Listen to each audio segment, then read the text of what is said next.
Daw muna natin yung report ni Manang Milky Rigunan sa Kamara. Ano ang Ito latest? nalakaya, malawakang konsultasyon nilulunsad ng Kamara sa pagtalakay ng anti-political dynasty. Tama-tama, Atty. Alex Lacson. Ayan. RH12, Milky Rigunan sa detalye. Manang Milky.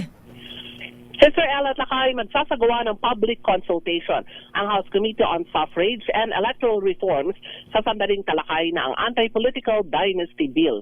Ayon kay House Deputy Majority Leader Zia Alonto Adjong, chairman ng komite, mahalaga makonsulta ang publiko sa bill para makuha ang sentimiento at panig. Sabi ni Adjong, sa ngayon 14 versions ng Anti-Political Dynasty Bill ang isinumite sa Kamara. Kasama na dito ang bill, ang authors ay sina House Speaker Faustino D. III at House Majority Leader Sandro Marcos.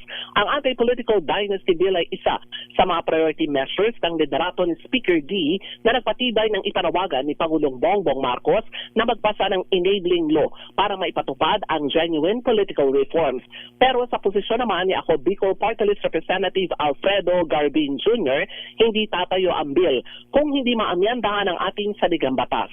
Paliwanag ni Garbin, isang abogado at Vice Chair ng House Committee on Constitutional Amendments, sa criteria ng pagtakbo sa public office, wala namang probisyon sa ating saligang batas na nagbabawal sa pagkandidato na hanggang sa ika-4 na antas o 4th degree of consanguinity and affinity. Ako si Milky Rigunan nagulat para sa DCRH, una sa Pilipinas, una sa Pilipino. Damdamin